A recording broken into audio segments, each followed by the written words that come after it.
Holy cow, everybody, we're back in. So, yeah, it's been a hot minute. I've been working on getting a few games in, which thank you to everybody that's been playing with me, everyone from family to friends. Yeah, so without further ado, Dark Elves. This army had a ton of entries, and it was amazing.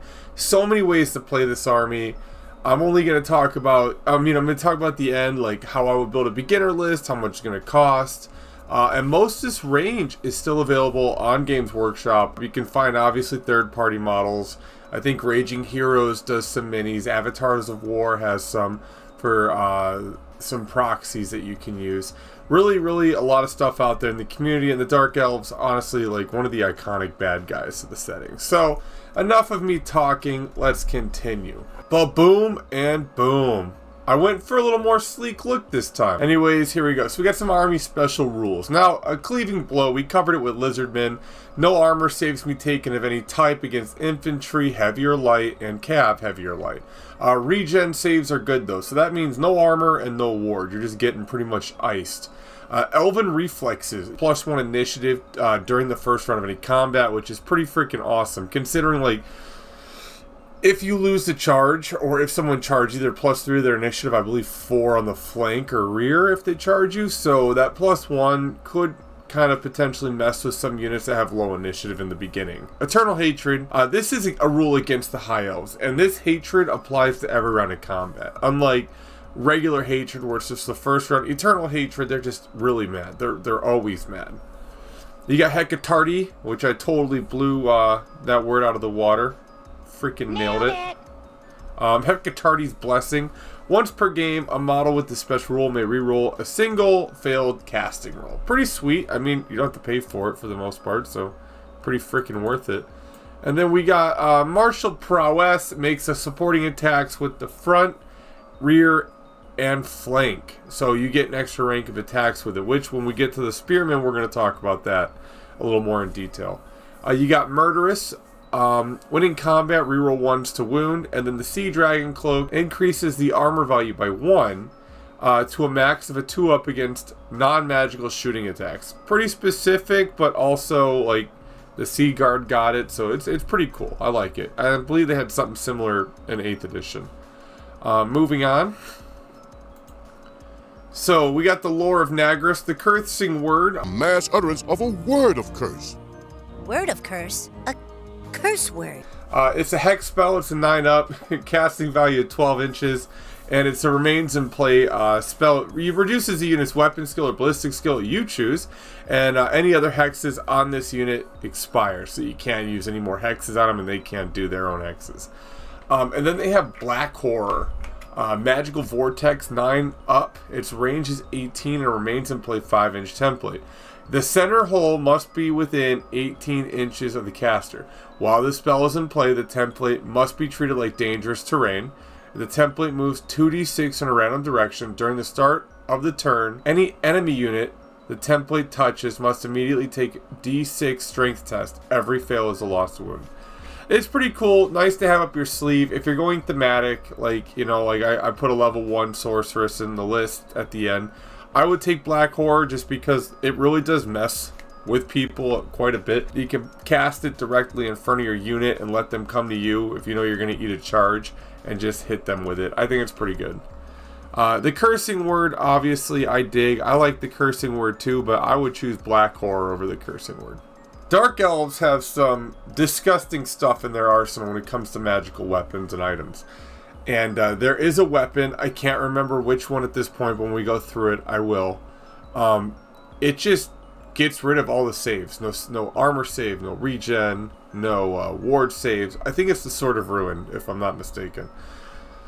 So that is just utterly gross. Now, let's jump into it. The Executioner's Axe is 70 points. Its strength is user, AP -2, killing blow magical, so like things like ghosts or people when they take armor, it'll say non-magical attacks. Good for that. Strikes last, which I believe is initiative 1, so if you charge, you should still be striking at initiative 4, if I'm doing that right. If not, let me know down below. And a wound roll of a 2-up always wounds regardless of toughness. So regardless of toughness, a 2-up is doing AP 2. Now if you get a 6 to wound, that's killing blow, killing infantry outright.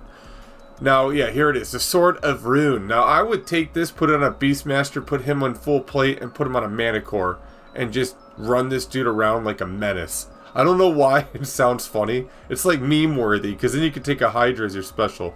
I'm getting ahead of myself.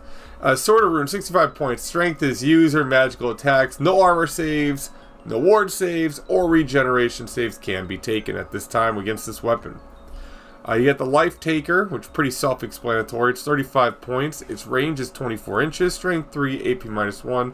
Armor Bane 1, so on 6 is your AP 2. Magical attacks D3 plus 1 shots. And poison, so 6 to hit, automatically wound. Pretty freaking disgusting. I like it. 35 points, you get a pretty good ranged weapon with poison and Armor Bane. And then you got the Whip of Agony. 30 points, strength 1, AP -1, magical attacks, strike first. So only the Beastmasters can take this, the high Beastmasters, if you will. When a wound suffered from this weapon, it causes -1 toughness for the rest of the game to a minimum of 0. I don't know, dude. Take the Sword of Ruin. It's like the cursing word. It's cool. It's gimmicky. It's 30 points, but they get 75 points in magical items. So I would just take the Sword of Ruin. The Sword of Rune. What is that South Park episode with the cursing word? We have the Shield of Garand. 40 points. It's a shield, as it would state in the name. So +1 to the save, -1 strength modifier from all attacks directed against the bear, ranged in combat, I believe, because it didn't specify. So, and then you have the Blood Armor. Probably pretty thematic to throw that on like the Death Hag. 30 points, grants a 5-up armor, save value. And for each unsaved wound, the armor value increases to a max of a 2-up save. Pretty bogus, pretty cool. I think it's funny, like to just keep taking hits and then the armor just keeps getting better. That's pretty dope. You have the Pendant of Kaelethe. I don't know if that's even right. I added some letters in at the end there. Anyways, a 5-up ward save against wounds suffered by an attack strength 4 or lower, and a 4-up against strength 5 or higher. So better if they're hitting you with a higher strength, but you still get a benefit if they're hitting you with a lower strength. I think that's cool, considering some things are, a lot of things, like a lot of magical items seem to be strength as users, so you're not getting boned if you don't go against someone with a high strength value. So the Pearl of Infinite Bleakness, not the pair, because I forgot to put the L in there, my bad. It's 15 points. Any unit joined by this bear gains immune to psychology. It's good. You know, you're not going to be bothered by fear and stuff like that, which is great. We have the Banner of Nagarithi, so we're going to be covering the magic standards. The Banner of Nagareth is you gain Stubborn, an additional +1 to combat res, like the War Banner, but with Stubborn, but you're paying 65 points minus 30 points. Stubborn's not really crazy. It just allows you to fall back in good order instead of fall back like the 6 inches if you roll your unmodified leadership. So, I mean, I don't know. It's not worth 65 points, but it is thematic if you want to do a thematic army. The Standard of Slaughter, 40 points. When doing combat res in a turn in which the bearer / unit charged, claim an additional bonus of D3 for combat res. So, 40 points, you could get +1, but you also have the BSB, so it's another one, or you could get +3. So, pretty cool. The Banner of Harganath, I would probably put on the Great Sword Dudes of Harganath. And that is 25 points in your AP +1. Not bad. And then the Cold-Blooded Banner, 20 points, roll an additional D6, discard the highest result when making a leadership test or break test. You can put that in your cold ones. You know, maybe you want that, you don't want to suffer from stupidity. It's something you can put on their banner. And I like these. I think they're thematic. I like the Banner of Harganath on the Dudes of Harganath. And I think the Cold-Blooded Banner would be great on a unit of cold ones. Continuing on, Enchanted and Arcane. So you got the Black Dragon Egg. What does it do? It's 35 points, single use in the command phase. If consumed, the user is toughness of 6, which cannot be improved upon. Can still be lowered though by spells. And Noxious Breath for this round only. So that's cool. Hydra's 2, 30 points. It's a missile weapon, 9 inches. Strength is user, and this is where it blows you out of your socks. It's -3 AP. I don't even think the Hydra's got -3 AP, but somehow the tooth, when it falls out, does. You gain magical attacks, move or shoot, quick shot, can target a character or champion. That's dope. It's good. I like that. The Gilding Eye. Bearer and unit may reroll any failed to hit rolls in the shooting phase. And that, the Gilding Eye is also 25 points for an upgrade. So you're not looking at too bad. Moving on to the arcane items, we got the Black Staff. 55 points, may use when attempting to cast or When attempting to cast, roll an extra d6, discard the lowest result. However, if there's double ones, get wrecked and roll on the miscast table. Focus familiar 10 points, used when attempting to cast a spell.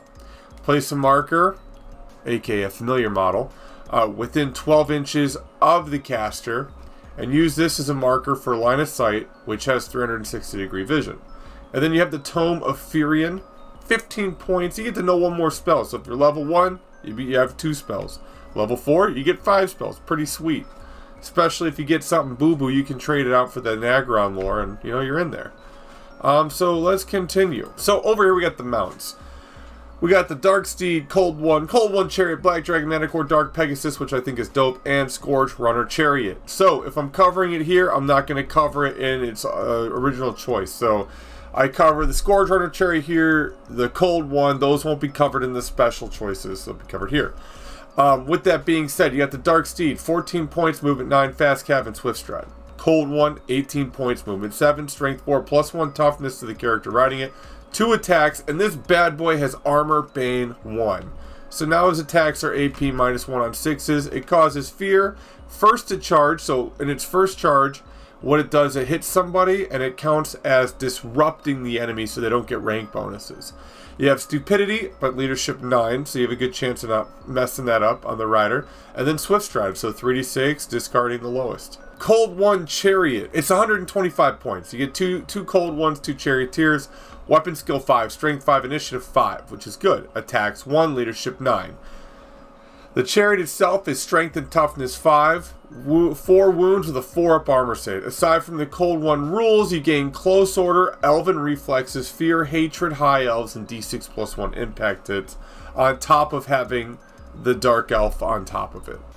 You have the Black Dragon. This one's sweet. You can still purchase it. Beautiful model. It's got that old school mixed with the new school look when it comes to the face. You're looking at 280 points. It's movement 6, weapon skill 6, strength 7, toughness plus 3 to the rider, wounds plus 6 to the rider, initiative 4, and its attacks are 6. Now you might say, but it has the special rule of fly 10. Yes. So you can fly 10 inches and the movement value comes into effect when you're chasing down units. So that's why. You're not going to be getting the 10-inch fly when you're pursuing somebody. Now, it has Wicked Claws, which is strength as user, AP -2. Serrated Maw, combat, strength as user. You must dedicate 1 attack to this. And then you have Noxious Breath, which is a strength 4 teardrop template. Not bad. You can only be included as a character mount, so you can't be taking these just on the side, flying around the tabletop like a dragon. It has to have a character on it, which I believe could be the Dark Elf Supreme Sorceress and the Dreadlord. Those are the 2 that can take this bad boy. And now moving on. It's got the special rules: close order, fly, large target, hatred, towards the high elf stomp, attacks d6, swift stride, tear. So the dragon itself has hatred high elf, so it has good taste. Next up's the Manicore. This is dope.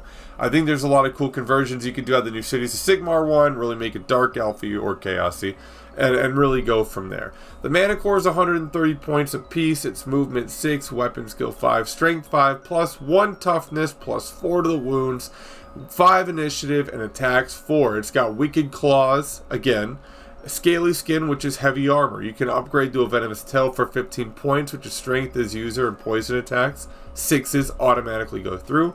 And then also strikes first. 1 attack must be delegated to this weapon if you purchase it. So there you go. It also has close order, again, fly 9 inches, large target, stomp attacks, which are D3, swift stride, tear, and willful beast. Willful beast is interesting, so you got to take a leadership check using its own leadership check, not the rider's. If it passes, the rider can control the Manicore. If it loses, I don't even know if that's a bad thing, because you gain frenzy until your next sub-turn. So, until your next turn phase. So that's not bad at all. Like, you lose, you get frenzy, you get an extra attack, you're immune to psychology, but also, to add to it, if you're within charging distance, you must charge or take a leadership check on your leader on top would be fine to refrain from charging. So it's not really that big of a risk. It may look like a steep risk, but it's not. You got the Dark Pegasus. Personally, I would take this one. I think you can convert the Bretonia Pegasus. Pretty dope. You can find them kind of You can find them on the website, you can find them on eBay, you can even get the old pewter one. You can find the old pewter Dark Elf Sorcerer Son Pegasus. A lot of stuff you can do with it. It is monstrous cap, 35 points, Armor Bane 1, which is cool. And that applies, again, all these characteristics apply to the mount, not the rider. So like Armor Bane 1 only applies to the mount. It's got counter charge. So the way counter charge works is someone says, hey, I'm going to charge you. You say, hey, I'm going to freaking counter charge you back. D3 plus 1 meet in the middle, and you both count as having charged that turn. First charge. Again, first charge, when you hit a unit, it counts as being disrupted. Fly 10, 10-inch fly, swift stride, 3d6, discarding the lowest. And now we got the Scourge Runner Chariot coming in at 85 points. Its strength, toughness, and wounds is 4. You can have a unit size of 1 to 3 of these bad boys if you want. 5 up save, and the Chariot has the Ravager Harpoon, which is range 24, strength 6, AP minus 3. It's got the special rules cumbersome, so no firing that Overwatch. D3 multi-wounds, and then ponderous. You can use this weapon instead of the repeater crossbows, and then a few changes to special rules from the Cold One Chariot. This just gives D6 impact hits. You have Open Order Sea Dragon, the Sea Dragon Cloak for both. You have 2 steeds and 2 charioteers. So for both, I mean for the 2 charioteers. And then their profiles are the same as a regular Dark Elf Warrior. Now continuing. Boom. We are wrapping up the mounts and moving into unit profiles. So here we go, and bada bam. So building an army, as we know, characters are 50, core 25, specials 50, rares 25, mercenaries are 20, and allies are 25%. Now what does that mean? For your characters, you can spend up to 50% of your army on them. You can have 0 to 1 Dark Elf Dreadlord or Supreme Sorceress per 1,000 points. You also have access to the Dark Elf Masters, Sorceress, High Beast Masters, Death Hags, and Canine Assassins. 0 to 1 Cauldron of Blood can be taken per 1,000 points. And it has to be taken as a mount for a Death Hag. You can't include a Cauldron of Blood on its own. Core, at least 25% of your army value must be spent on core. You have access to Dark Elf Warriors, Repeater Crossbowmen, Black Ark Corsairs, Dark Riders. And if you have a Death Hag, you can take a unit of Witch Elves as a core choice. So there's a lot of ways to run the army. You could run like an entire like melee army with the Witch Elves and the Cauldron. I'm pretty sure you would freaking knock it out of the park.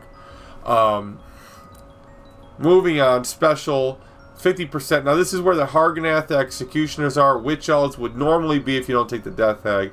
Dark Elf Shades, Harpies. You can take 0 to 1 unit of Blackguard and Nagrin. Per Dark Elf Noble taken, so either the Dreadlord or the Master. 0 to 1 unit of Cold One Knights per 1,000 points, and then 0 to 2 Scourge Runner Chariots or Cold One Chariots per 1,000 points. And if your general is a High Beast Master, you can take 1 War Hydra or a Charybdis may be taken, and these may be special choices instead of rare. Now over to rare, 25% of your point value. Sisters of Slaughter, Blood Rack Shines, War Hydra, Charybdis, Blood Rack Medusas. That's where all the big stuff's going to be. Doomfire Warlocks, 1 per 1,000 points. Yep, Reaper Bolt Throwers, 2 per 1,000 points. So not too bad. Now Mercenaries, you can include up to 20% of your army's value on Mercenaries.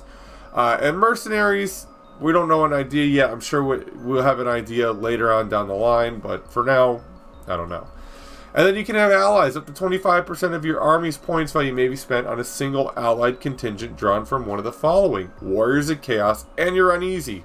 So, I mean, allies are okay. Personally, like, I'd probably just stick with the Dark Elves. You're only allotted so many points, and they have such a wide range that it's like, why take anything else? They can do a lot. And the Warriors of Chaos, yeah, they can take a hit, and they're good in combat, but there's like a big plethora of things that I think are worth taking. Now, if you want to do it for thematic or you want to slowly build your army up, best way to do it. A BSB for you would be your Dark Elf Master for 25 points and no limited cost on the standard itself. Again, real quick, tapping on magical items and stuff. I'm not covering stuff from the main rulebook. I'll cover that in its own separate video by itself. This is just going over the army roster and everything you get with Dark Elves. For me personally, when I play, I try not to take anything out of the main rulebook when I'm doing something thematic or doing something fun. And for me, that's what I mostly get done.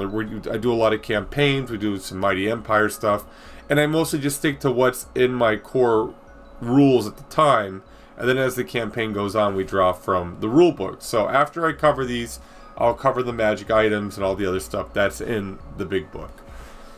So carrying on. So your core units. So instead of having to bounce throughout the whole PDF, you can come just take a screenshot of this. Dark Elf Warriors, aka under the City Guard, because the repeater crossbowmen are also launched under there. So most elves, before we start, are going to be movement 5. I'm not going to go through the hassle of saying the movement, unless it's different. Dark Elf Warriors, unit size 10 up. 8 points of pop with an upgrade for command, 5 points apiece. So that's commander, banner, musician. These dudes come stock with light armor, shields, and a hand weapon. So you're looking at a 5-up save. Furthermore, they're at weapon skill 4, strength and toughness 3, 1 attack, 2 on the champ. You're looking pretty golden at leadership 8, which is nice. And they can be upgraded to have thrusting spears for 1 point. Now we'll cover that after we hit the special rules. Now after that, lastly, they can be upgraded to 0 to 1 unit per 1,000 points can be upgraded to veterans. You pretty much get to re-roll a leadership check, but not break test. It's specific in the book. You cannot roll it because a break test is not technically a leadership check. It's a break test. And then also you can have 50 points of magical 50 points of a magical banner. Pretty cool. Now repeater crossbowmen, I saved their special rules for after these two. Repeater crossbowmen are 11 points of pop. They come with a hand weapon, repeater crossbow, light armor. They're bliss skill 4, so hitting on 3s before modifiers. That's really freaking awesome. Same upgrades for the warriors, except instead of taking thrusting spears, they can buy shields. Again, 0 to 1 point, or 1 point per shield. Again, 0 to 1 per 1,000 may be upgraded to vets, and they're 50-point magic standard. Note that this also falls under City Guard, so you can't buy veterans for your unit of spearmen 0 to 1 per 1,000, and then buy them for your crossbowmen 0 to 1 per 1,000. They're in the same bracket, so it's one or the other per 1,000. Now let's hop into the repeater crossbow. You have a 24-inch range. Its strength 3, and its armor bane is 1, multi-shots 2. So the front rank, if you go 8 wide, which I think is like pretty long, but you can do it. You know, why not? 8 times 2 is 16, and then all those little 6s that you use to wound or armor are AP 1. Not bad. Again, shooting's not going to be something you do to just pulverize a unit. You're going to want to rob ranks. And that way when they do charge, they don't get as many rank bonuses, or maybe they don't have as much. You know what I mean? Worth doing. And then with the thrusting spears, I really like the idea of spears. Now, if you charge, you don't get the bonus. But if you didn't, you get +1 initiative for a unit that has charged you. But also, 2, you get to add an extra rank of attacks. And then because they also have the special rule, martial prowess, I believe it stacks. It doesn't say it doesn't. That's 3 ranks of attack. So you get your first, second, and then your third for the spears. Worth it. And then they also have the special rules close order, so +1 to combat res and how their formations work. Martial prowess, reflexes, elven reflexes, and hatred towards the high elves. And then moving on, you got the Black Ark, the Ark Corsairs. Now, the nice thing about them going on 25s is it's going to be easier to rank and flank them now that they're not all crazy. And these dudes are a minimum unit of 10 models, 11 points of pop, 6 per command upgrade. The entire unit must be upgraded to have one of the following: additional hand weapon or the repeater crossbow. They also can take a 50-point magic standard. For these guys, they got some special rules that are different. They got the elven reflexes, hatred, high elves, move through cover, open order, and the sea dragon cloak. So they get that little special cloak that's against non-magical shooting attacks. And then you got the Dark Riders. I'm not a big fan of Dark Riders. They're just not my personal preference, which is quite alright. Their weapon skill 4, ballistic skill 4, strength and toughness 3, initiative 4, attacks 1, 2 on the champ. And then you're looking at leadership 8. There's 16 points apiece, 6 for the command. So, you know, like I said, champion, banner, stand, or musician, unless I say otherwise. And then their equipment is hand weapons, cavalry spears, and light armor. So pretty dope. The entire unit may be upgraded to have repeater crossbows. Now this is where they're kind of okay, but there's another cav option I think is better, and we'll go into it later on. And then they can also take shields for 1 point. 0 to 1 per 1,000. May have upgrade to the fire and flee.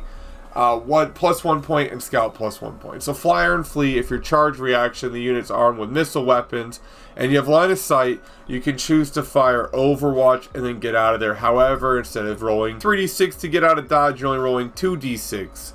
Discarding the lowest, adding it to your movement because of the time it takes to do this. It's cool, it's gimmicky. I'm sure you can use it if you want to micromanage it. For me personally, I don't like micromanaging things like this too much. But everyone has their own playstyle, and it has its place. It definitely does. Special rules, it has Elven Reflexes, Fast Cat, Hatred, High Elves, Open Order, Skirmisher, and Swift Stride. Moving on. Now the Witch Elves, they will not be covered in the special because I'm covering them here. They must have a Death Hag to become core. However, unit size is 10 up, they're 11 points apiece, 7 points per command upgrade. Weapon skill, Blitz skill 4, Strength and Toughness 3. However, they are initiative 5, and they have 1 attack base, 2 on the champ. They can purchase a magic standard for 50 points.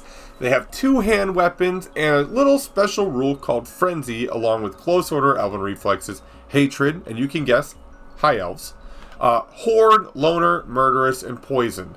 So I want to kind of talk a little bit about this. So Loner, it pretty much means they can't be joined by a character unless it also has that special rule.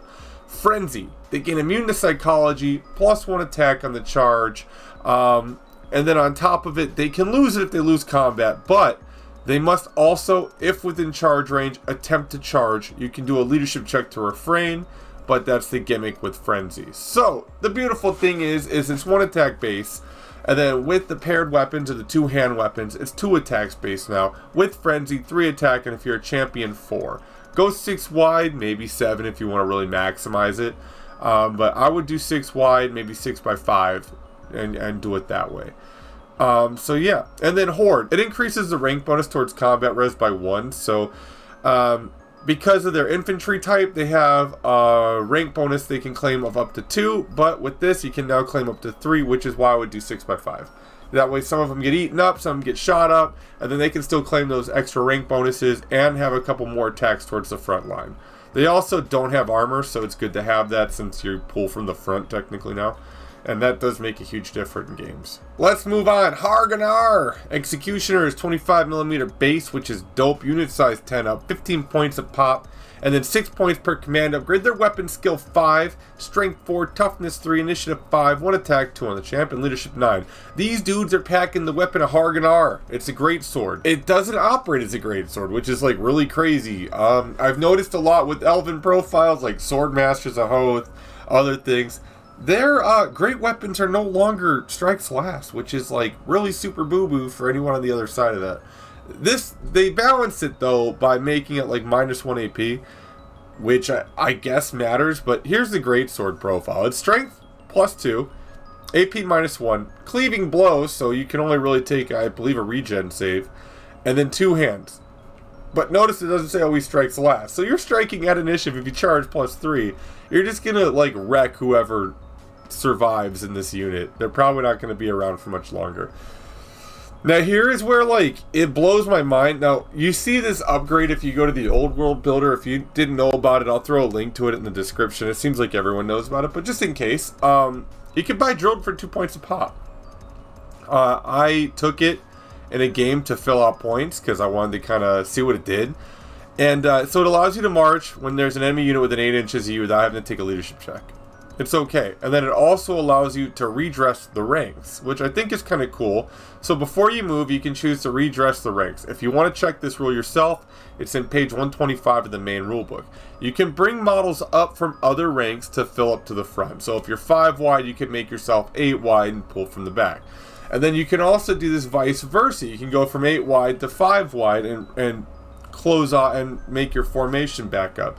The only rank that can have the least amount of models, like say you're 8 by 5 or say you're 5 by 4, the 4th rank is allowed, the only rank allowed to have 2 in it instead of the full 5. So you can't have some whack rank. You have to keep it like a box, right? Now, I think that's pretty cool. I like it. I like the fact that you can bring your dudes up, especially if you know you're going to eat. Like with spearmen, say you want to eat a charge. They don't get drilled, but say they did. you could redress your ranks, bring more up front, match the enemy's unit size and unit front, maximize your attacks, and then also gain those rank bonuses. It's something you could have up your sleeve. Again, if I'm doing this wrong, or like I read this, or I don't think I did, but double check it for me too at page 125 in the main rulebook. I'm pretty sure that's how it goes. It is a little bit confusing to use on the tabletop, which is like, just my little caveat. And then you have special rules. You got close order, elven reflexes, hatred, high elves, if you didn't know, and murderous and veterans. So, yep, witch elves I covered up in the troops. Get the heck out of here, witch elves. And then, yep, so let's do that. I already covered what veterans was earlier. Alright. The Dark Elf Shades. I think these ones are kind of cool, personally. Dark Elf Shades are weapon skill and ballistic skill 5, strength and toughness 3, initiative 5, 15 points, and the champ is the only upgrade they can get. And that dude 6 points. So, I mean, you're not really going without. Its equipment is a hand weapon, recruiting crossbow, but it doesn't stop there. You have upgrades. You can take an additional hand weapon or great weapon for 2 points. The champ may also take 25 points in magical items. So that gilding eyeball we saw, he could take on there, reroll their hits with the crossbow. Pretty dope. They have ambushers for +1 point, chariot runner for +1 point, and veterans for +1 point. Up to you if you want to take them. They have a place, but just not in my list personally. Special rules, elven reflexes, evasive. I'm going to let you guess the next one. That's right, hatred towards high elves. Move through cover, scouts, and skirmishers. And now the harpies. Harpies are really, they show their age. This is the model right here. So, I mean, if you want to run those, I think it's going to be like they have a place, but they're looking pretty pitiful. Unit size is 5 up, and, it's like I said, unit size 5 up. It has the fly, but it's also movement 5. Weapon skill, strength, and toughness 3. Initiative 5, 2 attacks, leadership 6, 11 points a pop. And their equipment is hand weapons. Now they fly 10. And they have moved through cover, scouts, skirmishers, and swift stride. Really good if you want to try and catch them on a flank, get them on the enemy's back line, maybe harass a war machine, given the fact that they have scouts, and really just kind of get in their back rank and cause some havoc or panic in your opponent. Now, these dudes are freaking beast mode, dude. The freaking Black Guard are like the OGs, in my opinion. One, I love the top notch. That's why I play Sons of Horus. You need a Dark Elf Noble to run these guys, but their unit size is 10 up and 15 points a pop. And then the command upgrade alone is another 7 points per piece. They're sitting at weapon skill 5. Their strength and toughness 3, initiative 5, attacks 1 but 2 in parentheses on the champion, and then leadership 9. They have equipment, hand weapon, the Dread Halberd, and full plate. Now the Dread Halberd is a really dope weapon in my opinion. It's strength 1, AP -1, armor bane, so AP 2 on a 6. You get to fight an extra rank, requires 2 hands, and no supporting attacks if you charge. If you charge, no extra rank for you, so let someone charge you. You can purchase drilled for these dudes for 1 point to model. They have a magic standard that they can take up to 100 points, so I guess don't throw your BSB in there. And a champ may take 50 points of magical items. They have special rule, close order. Now here's where they get it right here. Elven reflexes, and then eternal hatred of high elves. So they get it. It's a high elf, but they get hatred every round. They're immune to psychology. They have martial prowess, so that additional rank, so you can get 3 ranks of attacks with those halberds. And stubborn. Again, we covered stubborn earlier. It allows you to fall back in good order instead of fall back to 6 inches. Cold One Knights. Cold Ones were covering the mount, so I'm only going to be talking about the rider and the points cost of the entire model in totality. 31 points per model, 7 point command upgrade. It's a unit size of 5 up, which is odd because most of what I've seen with heavy cav is a 4 up unit size, so be that as it may. Weapon skill 5, strength and toughness 4, initiative 5, attacks 1, 2 on the champ, and leadership 9. This helps with stupidity. You can take that banner, and that will also help with stupidity, be it only a 20-point banner. Their equipment is a hand weapon. They have lances, which is +2 strength, AP 2, armor bane 1 on the turn it charged only. Really disgusting. They're heavy armor, but you can upgrade that to full plate. And then they have shields. I would freaking totally recommend you upgrade to the full plate because the cold one has the armored hide. So full plate makes it a 4 up, the shield makes it a 3 up, and armored hide makes it a 2 up. That's a survivable unit of cav right there. Special rules, like I said, they have Armor Bane and the Cold One, Armored Hide 1. Close Order, Elven Reflexes, Fear, First Charge, so whoever he hits disrupted. Hatred, High Elves. Stupidity and Swift Stride. Sorry, those are my dogs barking. I have a couple dogs. So, again, Cold One Chariots, Scourge Chariots, I covered in the mount section. It's tabbed. Give it a check. The War Hydra. You need a Beastmaster for this to be special, as well as the Charybdis. This bad boy's a behemoth. So what does that behemoth mean? It means you get Thunderstomps at AP -2. You can't stop other monsters or behemoths, though, as well as lumbering. Now, it is also a little bit of a downside because of the Beastmaster, which we'll talk about later on when we get to the characters. Lumbering, so you gain close order, doing to be a pain to move because you're so big, and you may pivot up to 90 degrees from the center of the model, unless you marched or fled. So only if you move can you do this, or if you don't move at all. And then it's unit size, so everything is a unit size, right? Cav is 2, troops are 1, heavy chariots are 5. This thing's movement size is its wounds characteristics. So with that, quick aside, let's move on to the profile. It's movement 6, weapon skill 4, strength, toughness, and 5 wounds. It's initiative 3, attacks 2, leadership 6, and at 200 points you get 2 beast handlers that roll with them as well. The beast handlers are weapon skill 4, strength 3, initiative 4, attack 1, leadership 8. And the armor save on this big bad boy is a 5-up. He has an arsenal of weapons that is included. He has wicked claws, serrated teeth, and fiery breath, and serrated maw, but you know what I'm saying. The handlers also have hand weapons and whips. Don't sleep on them whips, because I'm going to go into them in a second. Now, wicked claws, strength is user, AP 2. Goodbye to your armor save. Serrated maw, strength is user, armor bane 1. So on a 6, it's AP. Multi wounds 2. So there you go with that. Extra attacks from remaining wounds must be allocated here. What does that mean? You get extra attacks based on the wounds you have. So if you have 5 wounds left, you get to make 5 attacks with that serrated maw. You have 2, you get to make 2. And then he's also got a fiery breath, which is a teardrop template, AP -1. And it's breath weapon. So its strength is crazy. It's got a little caveat. The strength is the amount of wounds remaining.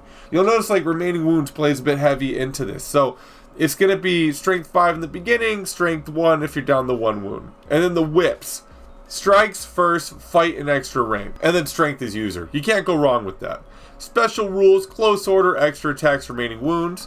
Immune to psychology, large target, monster handlers, regen 5-up. I don't even know if that's good because after half the armies I've read, it seems like everything's got flaming attacks, but hey, be that as it may. And then stomps, D3, so the thunder stomps, and then you cause terror. So pretty nice. The Charybdis is a little bit of my fan favorite. Again, same caveat we talked about. It's also a behemoth, but this is only 195 points. You save 5 points on this bad boy. And I'm a cheap guy, so I'm all about my savings when it comes to it. It's movement 6, weapon skill 5, strength 7, toughness and wounds 5, initiative 3, 5 attacks with a leadership of 6. This dude's got a little bit different equipment than the Hydra over here. He got the carnivorous maw and the writhing tentacles. So he also has the 2 handlers which we covered previously. I won't touch them here. Carnivorous maw, strength is user, AP -2, armor bane 1, so AP 3 on a 6. Killing blow. Peace. That dude just checked out of life. And you have to allocate at least 1 attack to this weapon from its attacks. Now, writhing tentacles. Strength is user, AP 2, poison, so 6 is auto wound. So on a 6 to hit, you are automatically wounded with an AP 2 weapon. Disgusting. Now we go into the plethora of special rules. Abyssal Hell, close order, immune to psychology, large target, monster handlers, stomp attacks, D3+1, and terror. Abyssal Howl, while within 6 inches, enemy units are -1 to the leadership to a minimum of 2. I mean, for good reason, this thing's pretty creepy looking, so. Move it on. Now, finally, Sisters of Slaughter. They're 17 points a pop. There's 7 points per command upgrade, weapon skill 5, bliss skill 4, strength and toughness 3, 1 wound, initiative 6, 2 attacks base, 3 on the champ. They're packing a hand weapon and a lash and buckler. What's a lash and buckler, you might ask the tyrant? It's AP 1, armor bane 1, fight an extra rank because they don't want you to freaking go without that. They're elves. Requires 2 hands, also +1 to the armor save, so they have an armor save value of 6. You can buy a magical standard at 50 points, and they have special rules. Dances of Death. You do not want to dance with these gals. Elven Reflexes. Hatred. High Elves. Impetuous. On a 1 to 3, you act On a 1 to 3, you must charge the nearest unit. On a 4, 5, 6, you get to not do that and you can act as normal. These people need to be in combat. It's important. These elves have to fight. So impetuous isn't even that bad. They have loner, which we covered with the witch elves, murderous, and open order. The Dance of Death. If you make a successful charge, the target suffers a -1 modifier to the max bonus of its ranks until the end of the combat phase. So like we talked about, infantry's got a 2 rank bonus, now it's 1. If they have horde, it goes from 3 to 2. Good stuff, good stuff. You can really screw over some low leadership things like marauders. I'm gonna refer to chaos a lot because like I'm the most fluent with chaos and orcs, so I'm sorry, but that's what goes on in my brain when I think about this stuff. Yeah, so the Blood Rack Shrine. It's cool. I like the Medusa model as much as the next, but it's not something I would personally take. It's a heavy chariot, so it counts as 5. You get 3 profiles: the Shrine, the Keepers, and the Medusa. So let's break it down. It's 175 points. The Shrine is movement 2. Yes, you heard me, movement 2, but we're going to talk about its little special rule later. Strength, toughness, and wounds 5. It's got 2 Keepers. It's weapon skill, bliss skill 4, strength 3, initiative 5, 1 attack, and leadership 8. Their equipment is a cav spear. And now we move to the Medusa. Weapon skill and bliss skill 5, strength 4, initiative 5, and 3 attacks. Its equipment's cav spear, petrifying gaze. We're going to cover her special rules when we go down to the Medusa, the blood-racked Medusa right here. So, yeah. So if you're looking at the Shrine and you're off put by the 2 inches of movement, there's a special rule called dragged along, right? Amongst its other ones, which are close order, elven reflexes, frenzy, hatred high elves, impact hits d6 +1, large target, magic resistance -1, murderous, poison attacks, and stony stare with a hint of terror. And by hint, I mean just the rule. Now, dragged along. A model with this special rule begins its movement phase within 1 inches of a friendly infantry type unit that is not fleeing and that has 10 or more models. You may replace your movement characteristics of 2 with the movement characteristics of that unit. Most likely 5. So, there you go. And if you want the page number, it's page 167 in the main rule book. War Hydra, we've covered in special, so there you go. The Medusa Blood Racked is a monstrous creature weighing in at about 85 points. It's movement 7, weapon skill, bliss skill 5, strength and toughness, wounds 4, initiative 5, attacks 3, leadership 7. Again, we talked about its equipment: hand weapon, petrifying gaze, and light armor. Petrifying gaze is an 18-inch range, strength 2, magical attacks, D3 multi-wounds. When rolling to wound, use initiative. Don't use the freaking strength, you use the initiative attack. Also, no armor saves, but you can take a ward and a regen are good to go. It's got some special rules. I'm guessing you can guess about like 3 of them on there at this point. Close order, elven reflexes, fear, frenzy, hatred high elves, magic resistance -1, murderous, poison attacks, the stony stare. I just think of Stone Cold Steve Austin with the freaking title. And then poison is not on the stare. So let's just get into this. I know a lot of people are probably like, I can use those poison attacks on my stare. Like, no, you cannot. Stony stare. For every model in base contact, at the start of the combat phase, must make an initiative test. If they fail, suffer D3 strength 2 hits with no armor saves allowed. You can take ward and regen saves, however. Now, moving on, we did the Charybdis back in special. Doom, Fire, Warlocks. They're like Cav. I like this cavalry over the previous ones that are in core. Unit size 5 up. They're significantly more expensive at 22 points a pop, with a champion at 6 points. And you're going to want to take that champion. You take 25 points and magical upgrades on them. Now, here is where we start getting into the good stuff here. Before you deploy, you can choose a spell to give these dudes. They can take it from Demonology or Dank Magic. Now, this spell is treated as a bound spell. If you have 10 or more models and the Master, aka the Champion, you count as power level 2. If you have 9 or less and a Champion, you're considered power level 1. If you don't have no champion, it don't matter what you have, your power level 0, and that's not good. They have a couple special rules and equipment like the Dank Runes. It offers a 5-up ward save against non-magical enemy attacks. It does not specify shooting or combat, so we're going to go with both until I find out otherwise. So there you go. So I like the fact that you can take a spell with these dudes. I think it's sweet having them roll around. I think the Sisters of Averlorn, no, not those. The gals that rode the stags in the Wood Elf army had a gimmick like this in the previous edition. I don't know about this one. I haven't looked into them. Now moving on to the last profile we have in here, the Reaper Bolt Thrower. These things have wreaked havoc upon me about every time I've played them. They're bogus. They're not fun to go against if you don't have any range like me. And you know, they're good. For 80 points, you can't complain. You get 2 profiles. You get the Crew, the War Machine. Your unit size is 1. Bolt Thrower is toughness 6, wounds 2. Crew, weapon skill 4, ballistic skill 4, strength and toughness 3, initiative 4, attacks 2, leadership 8. Equipment. Now this is where we find out what kind of bolt thrower it is. It's a repeater bolt thrower, which we'll talk about in a second. And the Crew, they have hand weapons and light armor. Now this thing also has special rules. Do you guys want to take a guess at what it might be? Elven Reflexed, Hatred, High Elves, and Skirmishers. The repeater bolt thrower is extremely interesting. It has 2 different types of shots. You got the main shot, which is 48 inches, strength 6, AP -3. Cumbersome, move or shoot, multi-wounds 2, rapid fire, and through and through. Through and through, it means it can cut through dudes of several ranks. If it's an open or closed order. So Skirmisher, I think it has to try to line up. It didn't say. So as it hits each rank, there is a strength modifier of -1.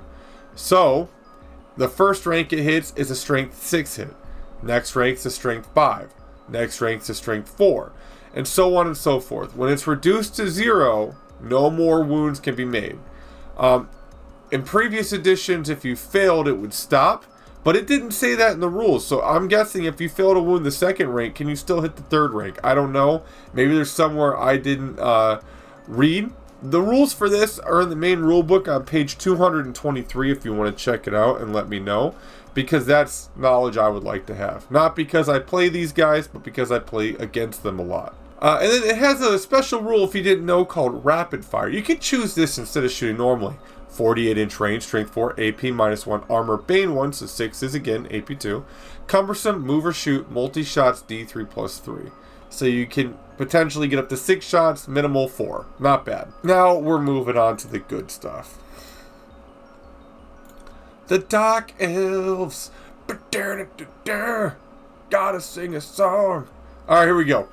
The Dark Elf, we have Dreadlord and Elf Masters. We're going to cover them because they're combined together. Now, if I say weapon skill 7, 6, that 6 is indicating the Dark Elf Master. I'm not going to keep saying Dark Elf Master 6, so we're just going to go Dark Elf Dreadlord and Dark Elf Masters. These are like your combat generals. They're going to go in there, beat wholesale ass, and call it a day. You're looking at movement 5, weapon skill 7, 6, ballistic skill 7, 6, strength 4, toughness 3, 3 wounds, 2 on the master, initiative 6, 5, 4 attacks, 3, leadership 10, 9.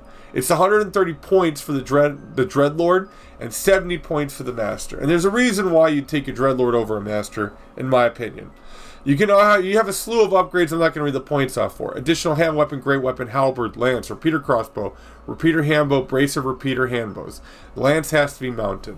You start with light armor. You can purchase heavy or full. I would purchase full. You can take a mount. Only the Dreadlord, though, may take the dragon. And may have the sea dragon cloak for 4 points. The Dreadlord can have 100 points of magic items, and the Master can only have 50. So they have a slew of special rules too. Eternal Hatred towards, obviously, the High Elves. Murderous, and then Strikes First. Pretty rough, pretty good. I would make the Master into a BSB and roll with that. Magic. Supreme Sorceress and the Sorceress. Same gimmick as before. Their movement 5. Weapon skill and ballistic skill 4, strength and toughness 3, 3 wounds 2, initiative 5, 4, 2 attacks 1. You have leadership 8. The Supreme Sorceress is 150 points. The regular Sorceress is 75. You can choose magic from battle magic, demonology, dank magic, elementalism, and illusion. Supreme Sorceress equals level 3, regular Sorceress equals level 1, and you can upgrade a level for both for 30 points, and that applies to upgrading the Supreme to 4 and the regular to 2. Obviously, their level is indicative of how many spells they're allowed to have and what they can add to their casting result. The Supreme Sorceress can have 100 points in magic items, and the regular Sorceress can have 50. So, let's talk about it. They have an equipment which is a hand weapon. They don't have a save, so you're going to want to take something that gives them a ward save so they don't get smoked outright. And again, they have special rules as well. Elven Reflexes, Eternal Hatred, High Elves, Hecatari's Blessing, Lore of Nagaroth, and Murderous. Moving on, we got the High Beastmaster coming in at 75 points. He's Weapon Skill and Bliss Skill 7, Strength 4, Toughness 3, Wounds 3, Initiative 5, 3 attacks, Leadership 9. And, he's really cool because his movement is whatever he's mounted on because this dude ain't going on foot. He's too good for it. He comes with a hand weapon, a whip, and has light armor. You can upgrade to a cast spear, recruiting crossbow, shield, heavy armor, sea dragon, cloak, and you can take 75 points in magic items. Give him that sword of no saving. And you can mount him on a Scourge Runner chariot, but why would you? Because you can take a Mana Core, which can lose its cool and then get Frenzy. I would take the Mana Core, and I would take him in a 2,000 point list to unlock the Hydra or Charybdis. Special rules: Eternal Hatred, Hatred High Elves, Goad Beast, Murderous, and Strikes First. You cannot go wrong with it. Now, what does Goad Beast do? During the command phase, the character can choose to goad a single model whose type is monster, not Behemoth. It didn't say anything about Behemoth. So, I don't know why you could take a Charybdis and a Hydra when they're Behemoths, but he can't goad them on. But he can do it to his own monster. So I would probably have him do it to the Mana Core. And until the end of next turn, gain D3 attacks to a maximum of 10. So if you take him with the Mana Core, he goads it. You get the D3 attacks. It loses leadership. You get to have that extra attack on Frenzy. And you just go ham on whatever unit you hit. And then you have his Sword of No Armor saves. You got the Death Hag. Those are the next ones on the chopping block. Weapon Skill and Bliss Skill 6. Strength 4, Toughness 3, 2 wounds. Initiative 7, 3 attacks, Leadership 8, 70 points a pop. Their equipment's 2 hand weapons. Notice how I didn't say any type of armor. Upgrades, one of the following: Cry of War, Rune of Cain, and Witch Brew. We'll cover those in a second. It can be mounted on a Cauldron of Blood. Magic items up to 75 points. Special rules: Eternal Hatred, Frenzy, Hatred all enemies. She hates everybody. She ain't messing around. Loner, so you can throw her with the Witch Elves or the Sisters. Murderous, poisoned attack, so 6 is to hit, and Strikes First. Now it has Gifts of Cain. You have to pick at least one. You can't take all 3. Cry of War, -1 the enemy unit's leadership if within command range of the Death Hag, and she's not freaking booking it. The Rune of Cain, extra attacks, D3 special rule. Pretty decent. And then you have Witch Brew. Cannot lose Frenzy on a character or mount. I don't know. I like the extra attacks. I feel like it's gimmicky for them. Send them in there, just pillage whoever's in front of you. And then we'll talk about, like I said, the Cauldron of Blood lastly, because that's the order it had it in the breakdown. Really weird order, but that's just a little peevish thing to be annoyed with. Now we're moving on to the Cainite Assassins. Weapon Skill 8, Ballistic Skill 7, Strength 4, Toughness 3, 2 wounds, Initiative 7, Attacks 3, Leadership 8, 80 points. This equipment, they come with a hand weapon and a throwing weapon. I don't know, that was me using a throwing weapon. Upgrades, additional hand weapon or repeater crossbow. And then they can take 1 poison. They can take the Black Lotus, the Dark Venom, and Manbane. Now, Manbane sounds the coolest, but in my opinion is not. And you can have 50 points of magic items. They have special rules: Eternal Hatred, Hatred all enemies, Hidden, Immune to Psychology, Murderous, and then Strikes First. Now, what does Hidden mean? You can put these dudes in a unit of Dark Elves. Not Harpies, though, because they're not really Dark Elves. You have to... I would write this down. It's like a way to cover your butt, not have someone that's maybe a little peeved that you pulled this on them. You can also choose to disclose it to them at the beginning of the game, but why would you? It defeats the purpose. So what happens is you can choose to unveil these guys at the start of your combat phase or the start of your turn phase. If they come out, they take the place of a champion in the front rank, and then you unleash all the havoc and fury that these guys have packed within their little 25mm body. If a unit with an assassin is destroyed or fled the battlefield before it's revealed, guess what? He just ran away too and he's removed as a casualty. It's important to note that these models cannot also be generals. Now, we're going to move on to the poison. The Black Lotus, which I think is funny because I believe there's a magic card in Magic the Gathering called the Black Lotus, which is like the most expensive. And this one to me is pretty freaking good. I would take this one. Any unsaved wound to enemy characters suffer -1 to leadership for the rest of the game. So if you lose 3 wounds, you lost 3 to your leadership. Dark, and then that's a character. So that means when you're taking a leadership check, it ain't looking too good. Dark Venom gives you killing blow, and Man-Bane wound rolls of a 4 automatically wound regardless of toughness. They all have their place, but I would, if I was to take an assassin, I would try to assassinate a character. And if I'm trying to assassinate a character, I would do that to the character's leadership. You're probably not going to live afterwards, but you've just reduced his leadership hardcore. Now, the Cauldron of Blood. There are 2 profiles to the Cauldron, and it has its crew. It's 150 points, but you must add those points to the character's points that's taking it, so the Death Hag. Let's jump in. Movement 2, so we already know where this is going if you've listened to how the Blood Rack Shrine worked. Strength, Toughness, and Wounds 5. The crew's weapon skill, bliss skill 4, strength 3, initiative 5, 1 attack, leadership 9, and its armor is 4 up. Now this is a heavy chariot, so it counts as 5 for the terms of its body count. The crew's equipment is 2-hand weapons because they are also the Witch Elves. So, special rules. We have Close Order, Dragged Along, Elven Reflexes, Frenzy, Hatred High Elves, Impact Hits D6+1, Large Target, Magic Res -1, Murderous, Poison Attacks, and Terror. So this thing is not messing around, especially the Death Hag on top of it. She is also not messing around, especially next to a unit of witches, witch elves, and sisters. They will not be messing around because there's the Blessing of Cain. This model can cast this bound spell even in combat. It counts as being power level 2, and the type of spell is enchantment. Its casting value is 9, and its range is itself. Effect. This model and every friendly Death Hag unit of witch elves or sisters of slaughter that is within the Cauldron's command phase gain one of the following. You get to pick, by the way. You get to pick Fury of Cain, Furious Charge, Strength of Cain, Cleaving Blow, no saves of any kind but regen, and Bloodshed of Cain, 5 up ward against any wound suffered. So they have an armor save without having an armor save. So it really allows you to pick and choose what you're going to do based off your situation you're in. I would include one of these in every army, maybe 2 if you're going like all crazy, like melee punching attacks out.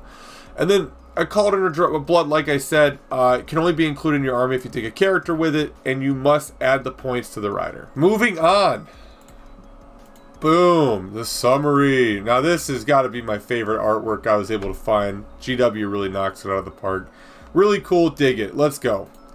So, let's talk about where to get the minis. You can find a good chunk of these models under Cities of Sigmar and Daughters of Cain. The models are still available for the most part, and what I made the 1,000 point starter list out of, I use with models you can buy through GW. When I do these 1,000 point lists, I'm doing them in the mentality of like what I think is cool, what's good, not overly like competitive. I'll get to that point when I've played enough games. I'll do that for the 2,000 point section, but for this is just what I would say like someone that's beginning an army would have fun with, would play, would enjoy, and wouldn't let them just get raffle stomped immediately off the bat. And it's important to say that I take a level 1 or 2 sorcerer versus like in these lists versus like maybe a 3 or running on a Pegasus, and I do that for the purposes that learning the magic phase can be complicated to some people, and I try to take that into my opinion when I do these. A lot of us are returning from Warhammer the Old World, or whatever you want to call it, 8th edition, whatever, previous editions, and we have a grasp of magic. Some people may not be. Some people may not have any idea of playing a tabletop game. They came from Total War, they came from 40k or Heresy, which magic operates a bit differently too. So let's continue with this. I want to start off my 1,000 point list. I took a level 1 sorceress on a Dark Pegasus. I think there's something to be said about the convertibility of the Bretonia Pegasus. You can use the tabards on the side that put some really freaking dope things on it.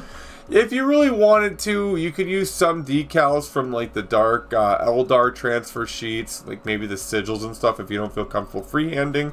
And you can really knock out a cool model converting that together. I like flying spells at this point because you're able to kind of get around the tabletop, jettison something down that you need. You're not locked into a unit. You have the flying capability to really get back and forth. And then you throw a talisman on the sorceress and she's got a decent ward save. And I threw the Talisman of, Protection, the 5 aboard save, just because I had the points for it. I decided to throw in a BSB as well, rather than convert one. I decided to throw in a BSB as well. You can't buy a model for this, you're going to have to convert one. But my thought process was, I'm adding a Scourge Chariot, and there's all those extra bits off the back of the cold one you can see here. And then you're going to be running 24 Spearmen, so you're going to take some of those extra Spearmen bits, which come with a ton of bits, and then you're going to pin the banner to it, make your own BSB, make it look cool, bits bash it maybe with the riders in the back of the cold one chariot, and then boom, there you go, you got a BSB. So that was my cost with that, keeping costs down, because the overall end cost was like $388 USD if you buy all this through GW.